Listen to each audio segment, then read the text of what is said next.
Hello out there, folks. Thanks for tuning in to be with me today.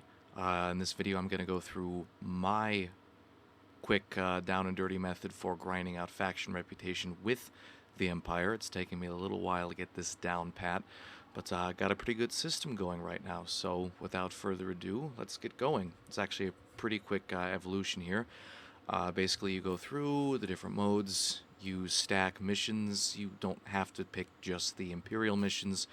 You can pick the other faction missions too. They all go to the same place, and for the most part, they pay quite well. Last night, when I started out, I had just 600 grand after building this ASP for doing this stuff, and in about 2 hours, I made 11 million. So as you can see, it can be quite lucrative. Just pick missions like this, stack the sentry missions. You can complete them all at once. Cut the power missions. None of these you actually have to do from the ground except the ones that require you to interface with the uplink. And the nice thing is you can land right next to where that damn thing is and do it from the ground as opposed to having to drive around the tops of the buildings there. So looks like everything is a-okay, so let's get going.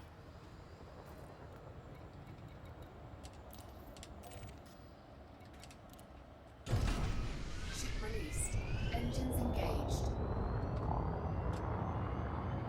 Landing gear retracted.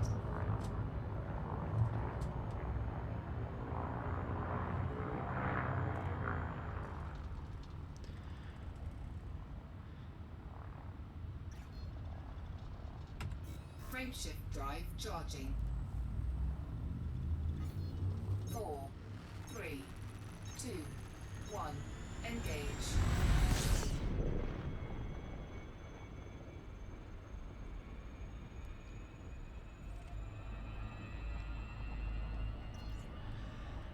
The nicest thing about this is that all the missions go to exactly the same place. I think that the people who run Metcalf Keep would be pretty pissed off by now and would just pack up and move, considering that I'm far from the only person who's been doing this. You think they just get tired of getting the crap killed out of them on an hourly basis, but hey, whatever, I'll take it.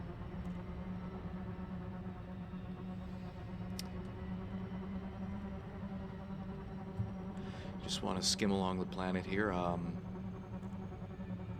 Want to keep it in the blues. I mean, in regular HUD colors, it would be blue, but in this case, it's very pretty bronzy, goldish. And keep an eye on your altitude and the distance to the target, because if you screw this up and you come into and slam into the surface, it'll be A, embarrassing, and be a considerable waste of time.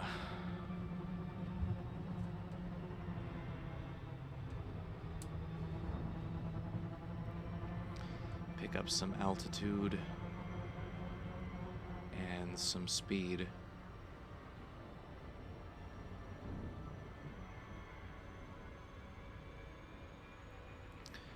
Could have probably gotten higher on my initial ascent from where I started, but I neglected to do so. But as it stands, it'll be alright. Once it comes into view, flip over better than I did there.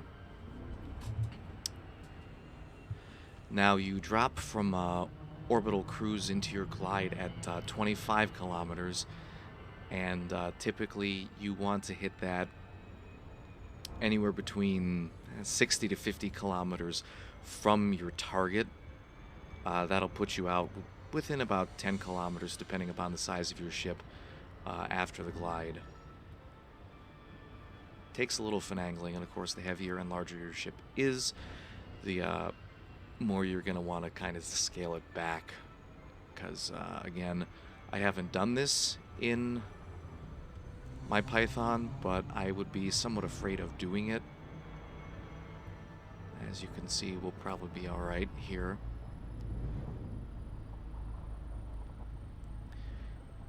You usually get 20 to 30 kilometers laterally, depending upon your angle with the glide. Keep it nice and simple. Keep it about 30 degrees below the horizon. I got it at 27 right now. And at 7 kilometers, you complete your glide. And as you can see, we are right within striking distance.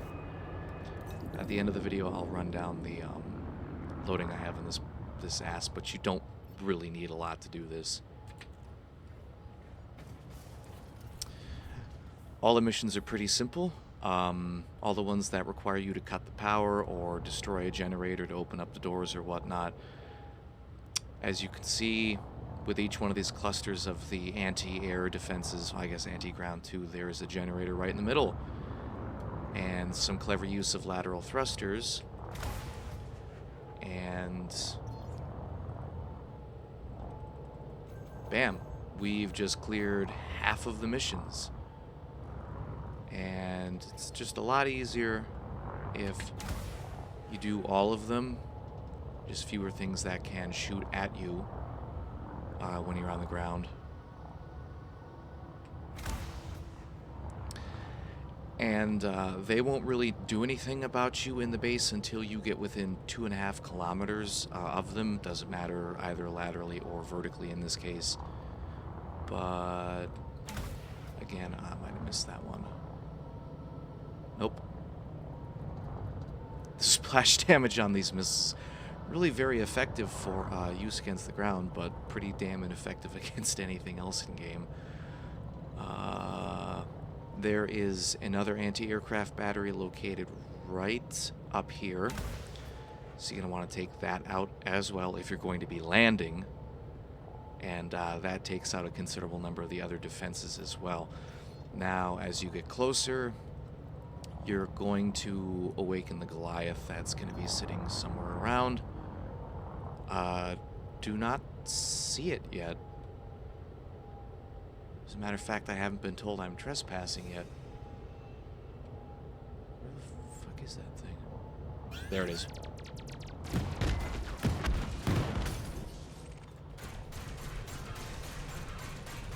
Target shields Get its offline. shields down. You don't really have to worry about it doing much as long as your shields are up. Because missiles don't do anything. And... oops. Boop. Target destroyed. It's so simple. You get its shields down, and you just give it a nice boop with your hull, and that's really it. There are usually 3 to 4 sentries that are around.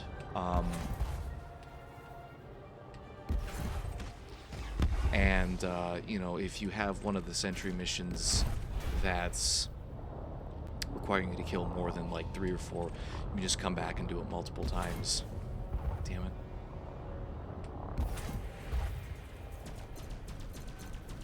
Don't really have to kill these things, but if you find yourself wandering around in your SRV, they can become kind of a pain pretty quickly. Now, as you can see right here, this is the little communications array that you have to interface with. And normally, that splash damage is so nice. Normally, you would land on this landing pad here and then have to drive all the way through this, and it can get kind of confusing because it's not lit very well, and you know, you fall off the edge so many times, and you have to drive all the way out of the settlement, which is 5 kilometers or some such, and it's a pain in the ass. So yeah, you want to get close to that little beacon thing, and you can land. Landing gear deployed. Son of a bitch. You just gonna hover there? Not anymore, you're not. Alrighty. And just set yourself down.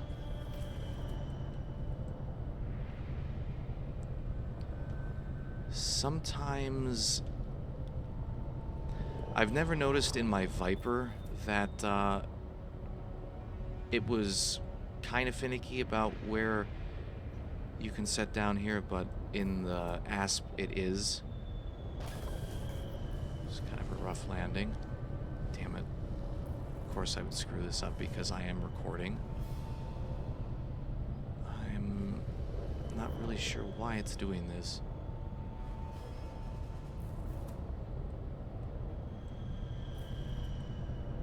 There we go. Nothing's ever simple. Alright, and deploy your stupid SRV. I really hate driving this thing, I'm not gonna lie. This is like the Mako, but somehow worse. Probably because this thing just does not take much to kill. That's another reason why it's important to get some of those ground defense turrets out of the way, because they can just prove to be a bigger pain in the ass than is necessary for this. And look, the communications beacon is right there. And this thing's skidding around already. I hate this thing.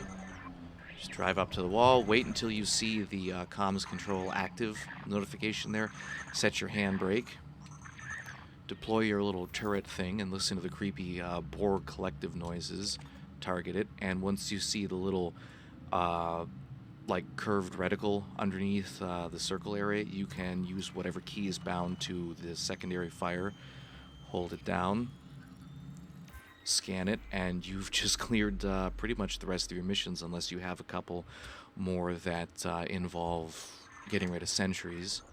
And you back the hell out of there. And I really hate driving this damn thing. Actually, I normally have assist off. Probably has something to do with it. Come here. Come here. And just wait till the little board ship indicator goes on. Hit your handbrake, because this thing does not like to stop when you tell it to. Board your ship and get the hell out of there. I would honestly give an awful lot of money for a vehicle with treads instead of these stupid wheels. But that's just me griping. Alright. And take off. Set your target back to Roscom Enterprise. Enterprise, that's a very good name. I like it.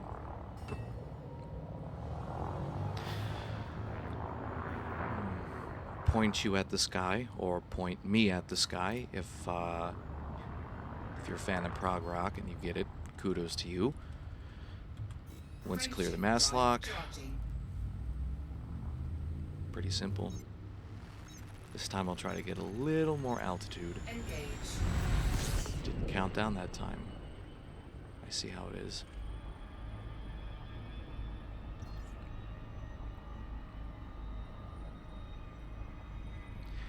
And again, just keep an eye primarily on the altitude meter right next to your artificial horizon that's in the middle of the screen.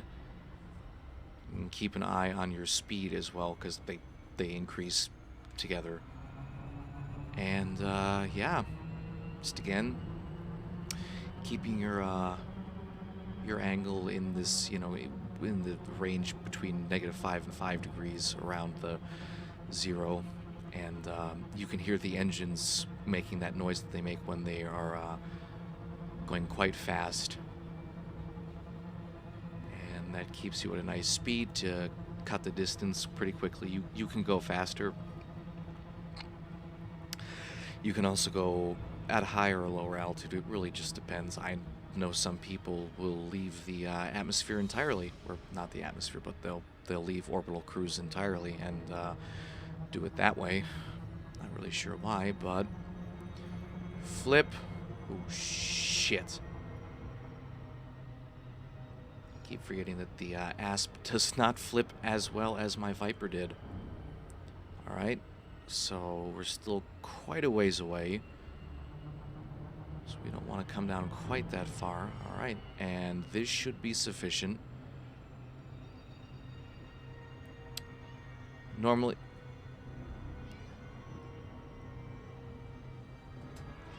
Got a cat going and I have no clue where it is. But yeah, head back into your glide.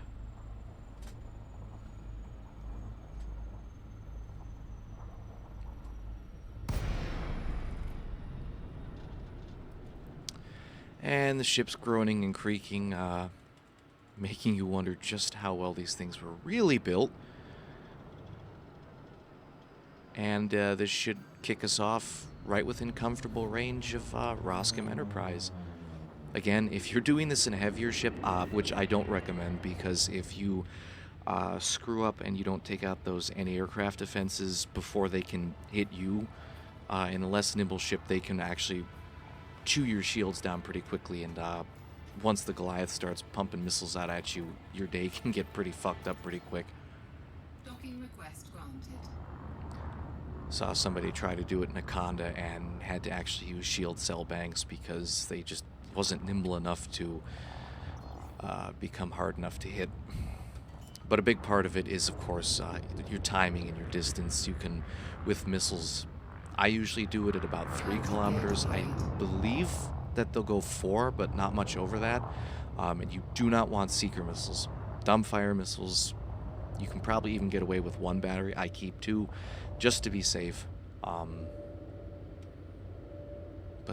Yeah, coax yourself back down to a landing. And let's see what we got here. Damn it. There we go. Docking successful. Engines disengaged. Alright, now let's get paid. Let's see, we're at 11,529, 248. And if you get good at doing this, you take no damage doing this unless you like get stuck underneath a bridge, or when you're going to boop the Goliath if you accidentally hit the ground instead, which is not a good thing to do. Alright, go to your bulletin board. And this is always so pleasing. You've got quite a few missions to clear. So, yeah. Oh, and before I forget, my rank right now is 87% Squire. 87, good number. Sidney Crosby.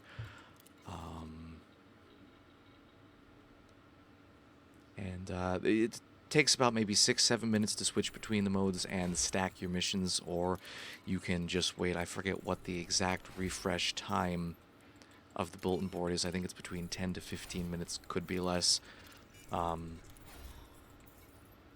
And it's not game breaking. It's not really an exploit. I mean, the game's intended to work this way. You're just speeding it up, making it more efficient.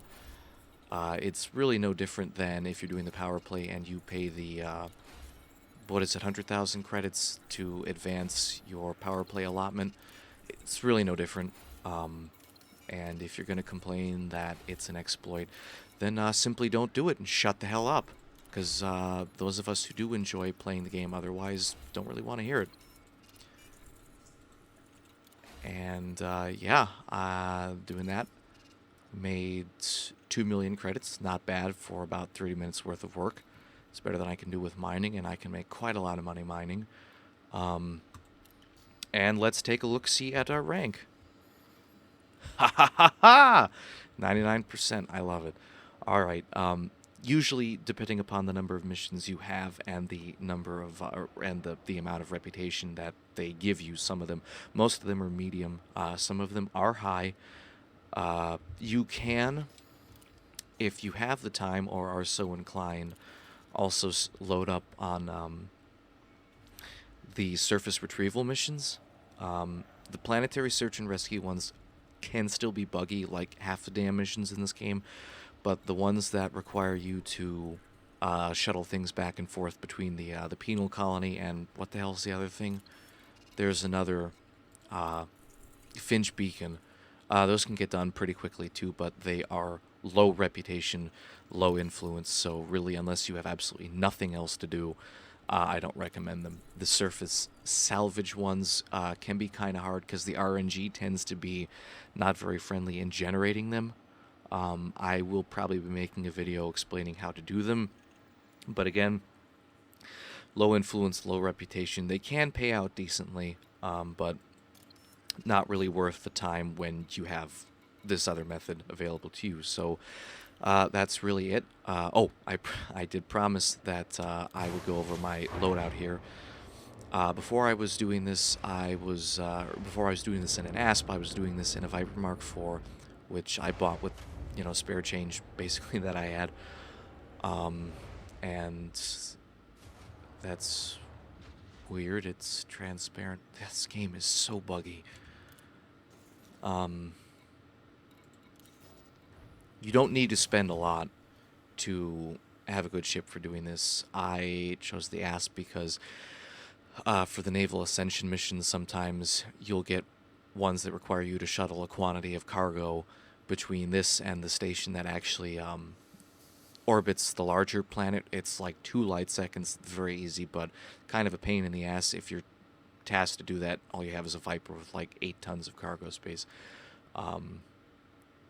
But basically, you want to make sure that you have at least 1 point defense to shoot down those missiles that the Goliath pumps out at you. You don't need the cannons. I have them just in case, for whatever reason, I decide to go old-fashioned and pop some of the sentries or the little defense turrets that way. It'd be kind of fun. But you definitely want to have 2 dumbfire missile batteries. It's impossible to do without them. And then some people say beam lasers. In a Viper, that's an awful idea because you will overheat very quickly, and even with a heat sink, it's still more trouble than it's worth. The pulse lasers, the class 2, is just a much better bet. Make them gimbaled. As you saw, you can take out the Goliath shields in just a few seconds, and then you go in for the boop, and that's really the end of it. I don't have the military composite bulkheads installed. You don't need them. A-rated power plant. Thrusters is absolutely critical. You definitely want a nimble ship, especially if you're going to be flying in low and close to the ground, mowing down the Goliath, and skimmers too if you're really looking for a challenge. That should be an achievement. And of course, an A-rated power distributor. They don't sell a class 4-1 here. It's not super critical, but as with anything else, the better your power distributor, the more power you have to your shields and weapons and engines, that sort of thing. A good shield generator. You don't need anything really. Again, if you're good at this, as you can see, my shields didn't go down once. I do not have any shield cell banks or shield boosters because you don't really need them. Hull reinforcement packages. A couple of them, just in case your shields go down or you hit the ground, they can really help you out there. But otherwise, just a planetary vehicle hangar. You only need one of the stupid scarabs. But that's about it. You don't have to spend an awful lot on this. I think, it's the, 6.6 million base cost, and I probably have maybe, I don't know, 3.5, maybe 4 million. No, wait, never mind. I'm getting all mixed up. That's 5. That's 5. That's like 158 grand or something. You're only going to be spending about twice the cost of the Aspen. When I bought the thing, I didn't have enough money to A-rate what I have. I just A-rated the thrusters and put the weapons on, basically. So with the amount of money you make very quickly doing this, you can bring your Python, or not your Python, your Asp up to speed very quickly. So really, that's about it. Thanks, guys and gals, for tuning in, and I'll hopefully, if this is something that goes over well, I'll be making more videos in the future. But yeah, let me know what you guys think, and hopefully this helps you guys out.